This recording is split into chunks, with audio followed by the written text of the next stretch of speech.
Il est 1h du matin et vous êtes encore éveillé. Vous avez essayé de compter les moutons, de lire ce livre ennuyeux, mais rien n'y fait. Le sommeil vous échappe totalement. Vous vous demandez si un jour vous trouverez une solution pour pouvoir vous endormir facilement toutes les nuits. Je connais ce sentiment, cette frustration de ne pas savoir s'endormir alors que son réveil est déjà programmé. Mais ne perdez pas espoir, parce qu'aujourd'hui, je vais vous donner 7 astuces pour pouvoir vous endormir facilement en moins de 5 minutes.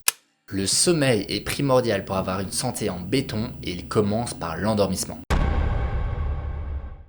Il y a 1 an tout juste encore, je peinais à m'endormir. J'allais dans mon lit et j'y restais pendant 1 heure au moins. Je pensais à tout et n'importe quoi et ça n'y allait pas. Je n'arrivais pas à roupiller. Puis j'ai appliqué certaines choses dont on va parler plus tard et grâce à ces choses, je peux maintenant m'endormir en l'espace de 5 minutes. Genre vraiment, c'est trop bien. Et j'aimerais juste mettre un petit disclaimer parce que les astuces qu'on verra par la suite, les 3 premières, ce sera pour appliquer directement. Donc si on ne sait pas s'endormir, on le fait. Et par contre les 4 d'après, ce sera pour du plus long terme, donc à appliquer tout au long de la journée. Mais avant toute chose, j'aimerais vous parler d'un petit principe en physique, c'est le principe de causalité. C'est un principe fondamental en physique qui stipule que tout événement est causé par une cause, est causé par un événement antérieur. Et pourquoi je vous dis ça ? C'est parce que toute conséquence a sa cause. Donc si vous ne savez pas vous endormir facilement, c'est qu'il y a une raison.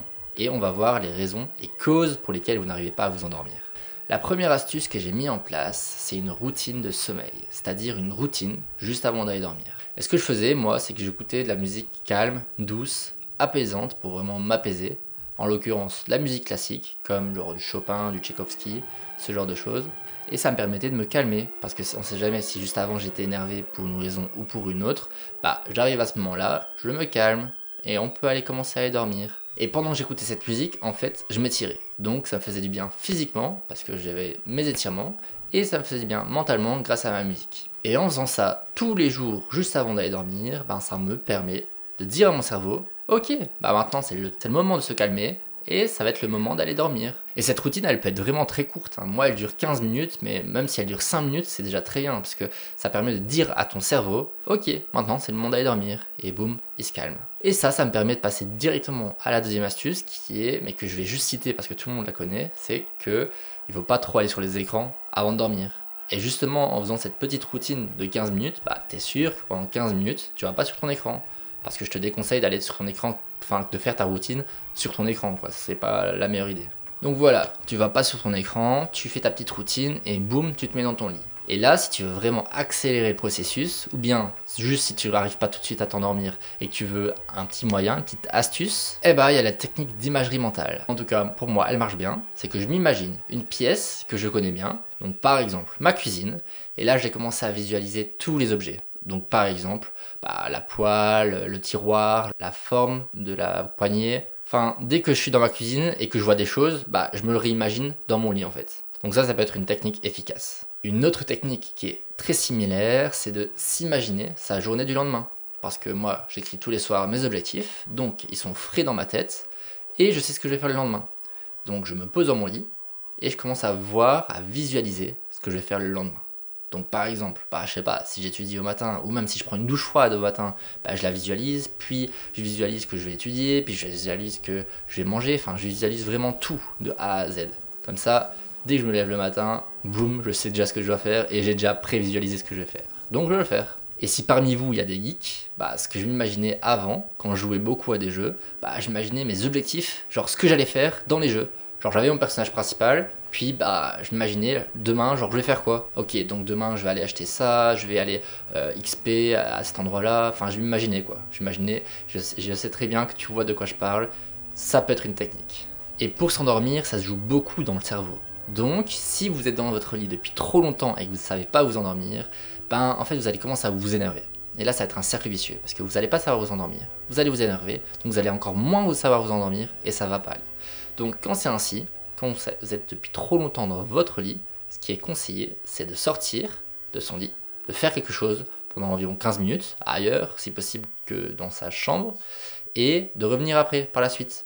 Comme ça, on met pause à son cerveau, on se dit, c'est plus le moment d'être agité, on fait sa petite pause, puis on revient dans le lit, et puis là, boum, ce sera de nouveau le moment de s'endormir. Parce que sans faire ça, du coup, le cerveau, il va commencer à associer le lit à un endroit d'agitation. Et c'est vraiment pas ce qu'on veut. D'ailleurs, par la même occasion, il est comme déconseillé de trop faire des choses dans son lit qui sont autres que dormir. Parce que sinon, ton cerveau, il va associer ton lit à autre chose que dormir. Ça va associer l'agitation. Ensuite, un autre truc que vous pouvez appliquer directement, c'est la respiration. La respiration, ça permet de s'apaiser. Si vous la contrôlez comme il faut, donc par exemple, vous inspirez pendant 5 secondes et vous expirez pendant 5 secondes, et vous restez concentré sur votre respiration, sur l'air qui rentre dans vos poumons et qui sort de votre bouche, eh ben ça va vous apaiser. Et ça, vous pouvez par exemple la mettre dans votre routine pour le sommeil, dans votre routine juste avant de dormir. D'ailleurs, petite note, mais il y a des études qui montrent que vraiment faire ça, donc la respiration contrôlée pendant plusieurs minutes par jour, ça permet vraiment de réduire le stress sur du long terme. Donc je trouve que ça peut vraiment en valoir la peine de mettre ça à un moment ou l'autre dans sa journée. Donc voilà, là on a parlé des choses qu'on pouvait appliquer directement. Maintenant on va parler des choses qui sont applicables sur du long terme, pour vraiment savoir s'endormir tous les jours. Pas pour savoir s'endormir là tout de suite, mais pour que demain, que après-demain, bah, tu saches t'endormir plus facilement. La première chose pour moi, ça va être de faire un minimum d'activité physique tout au long de la journée. Donc par exemple, si vous avez un travail derrière un bureau, derrière un écran, comme pour beaucoup de gens, ou même si vous étudiez, ben vous êtes assis tout le temps.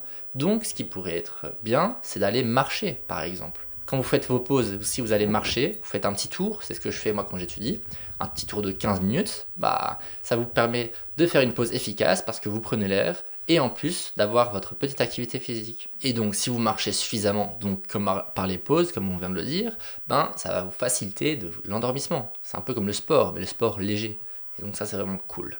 En plus de tout ça, bon, petit détail, mais tu perds des calories en marchant, donc ça c'est cool aussi. Une autre astuce, ça va être lié à la lumière, parce qu'en fait, la lumière, c'est un impact important sur notre santé, dont sur notre sommeil. Donc, ce qui peut être intéressant, c'est de, quand on se lève le matin, c'est d'aller faire un petit tour, d'aller marcher. Et quand on prend l'air, bah, on a le soleil, et même s'il y a des nuages, on reçoit comme la lumière. Enfin, par là, ce que je voulais dire, c'est que la lumière, elle joue sur notre rythme, notre horloge biologique, notre rythme circadien, et donc, si on a de la lumière tôt le matin, ça nous permet de s'endormir plus facilement la nuit. Et tout ça, c'est pas moi qui l'invente. Il y a beaucoup d'études qui montrent que la lumière a un effet vraiment bénéfique sur la santé. Autant en avoir le matin, peu de temps après le réveil, et même tout au long de la journée, il faut en avoir suffisamment pour pouvoir bien s'endormir. Dans tous les cas, ce que je sais, c'est que ça a fonctionné pour moi. Et par contre, avec la lumière, ce qu'on veut pas, c'est en avoir trop le soir. Et en plus, ce qu'on veut pas, c'est avoir la lumière bleue, parce que c'est celle qui va influencer notre sommeil. Et donc, ce qu'on pourrait faire, c'est activer le night mode, parce qu'en fait, ce qu'on veut pas, c'est avoir les longueurs d'onde bleues. Par contre, les longueurs d'onde rouges, c'est OK. Et c'est justement ce que fait le night mode quand tu l'actives. Donc, c'est une option dans les paramètres de ton téléphone ou de ton PC. Quand tu l'actives, tu auras plus de longueurs d'onde rouge et les longueurs d'onde bleues, elles seront retirées. Donc comme tu peux le constater, c'est pas parce que tu viens de mettre ton night mode que tu vas t'endormir direct. Non, mais c'est quelque chose que tu peux appliquer tous les jours et ça va t'aider à t'endormir. D'ailleurs, un autre point crucial pour lequel beaucoup de gens ne font pas encore assez attention, c'est la nourriture saine. Elle permet vraiment de régler plein de choses dans notre vie, dans notre santé, dont les hormones et donc notre sommeil, parce que notre sommeil est lié à nos hormones. Et là, pour bien s'endormir, ce qui est conseillé, c'est de manger. On peut manger un gros repas, il n'y a pas de souci, mais juste que ce soit assez loin du moment où on va s'endormir. Donc si on va dormir, je sais pas, disons à 22h30, ce serait cool que ce soit pas à 21h qu'on commence à manger. Si c'est à 20h, ça commence à être déjà un peu tard. Et les raisons, c'est parce que quand on mange, on ingurgite de l'énergie, des calories, et donc ça nous énerve, ça nous excite un peu. Surtout si vous mangez beaucoup de sucre, comme dans les pâtes, il y a des glucides, mais surtout le sucre rapide, comme dans les desserts. Donc si vous prenez un gros dessert, là, il y aura un pic glycémique et ça ira pas. Et en plus de tout ça, quand on mange beaucoup, un gros repas, on a beaucoup de sang qui est concentré au niveau d'estomac. Donc, si on a plus de sang au niveau de l'estomac, on en a moins au niveau du cerveau. Et donc, on dort moins bien. Ou même si en fait vous buvez du coca le soir, c'est du sucre rapide. Donc ça va pas, parce que ça va vous énerver. En plus, il y a un peu de caféine dans le coca. Et justement, en parlant de caféine, on en vient. Parce que ça, c'est le dernier point, c'est la caféine, il faut pas trop en prendre. La caféine qui est un problème pour pouvoir s'endormir. Et ça, pourquoi ? Pour une première raison, c'est que la caféine vient bloquer nos canaux à neurotransmetteurs, qui est l'adénosine. Et l'adénosine, c'est ce qui nous permet de somnoler, donc de s'endormir. Donc plus on aura de caféine dans le sang, moins notre adénosine elle pourra être sécrétée par notre cerveau et plus on aura du mal à s'endormir. Donc ça c'est la première chose. Et le deuxième point, c'est que la caféine c'est considéré comme un psychotrope qui est aussi un stimulant. Et donc comme son mot le dit, c'est un stimulant, ça nous stimule, ça ne nous endort pas du tout. Il y a deux choses qui sont conseillées avec cette caféine, c'est de pas en prendre trop déjà tout au long de la journée, mais surtout que la dernière tasse de café ou le dernier aliment ou boisson que vous prenez avec de la caféine, ça doit pas être trop tard. Genre moi par exemple, mon dernier café il est à maximum 15 heures, et même après je prends plus de boisson énergisante ni rien. Parce qu'en plus de tout ça, faut pas oublier qu'en fait la caféine, sa demi-vie, elle est de l'ordre de 5-6 heures. Donc ça veut dire que si vous buvez votre dernier café, on va dire de 80 mg de caféine à 16 heures, 5 heures plus tard, c'est-à-dire à 21 heures, vous aurez encore 40 mg de caféine dans le sang. Donc, c'est très imagé, mais c'est comme si vous aviez encore un demi-café dans le sang. Et avec tout ce que j'ai dit, on se rend bien compte que si on commence à en boire du café à 20 heures, on aura forcément du mal à s'endormir après. Bien que tout ce que je viens de dire, ça va dépendre de chaque personne, parce que tout le monde réagit différemment face à la caféine. Donc là, c'est à toi de faire le taf, tu vas regarder ton expérience, et si tu te rends compte que tu as du mal à t'endormir et que ton dernier café il était vers 16-17 heures, peut-être une solution, ça se pourrait de diminuer cette heure-là. Et on n'oublie pas que la caféine, c'est pas présent que dans le café, malgré son nom. C'est présent aussi dans le thé, dans les boissons énergisantes, dans le coca, comme on en parlait tantôt, et aussi dans les pré-workouts. Donc si tu veux faire ton sport, fais attention quoi.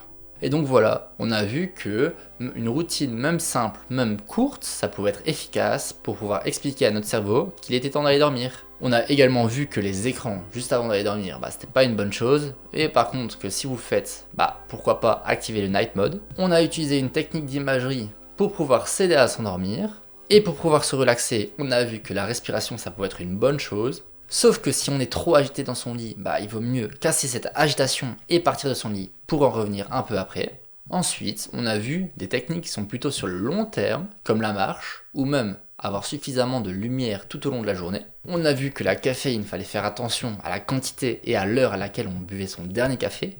Et on a également vu qu'on pouvait manger un gros repas à la condition qu'il soit suffisamment espacé du moment où on allait dormir. Il se peut que j'ai oublié certaines astuces pour pouvoir s'endormir, mais je suis sûr que tu me diras la tienne. Donc dis-le moi en commentaire. Si cette vidéo a pu t'aider, n'hésite pas à t'abonner. En tout cas, c'était Bastien, je te dis ciao et c'est ciao.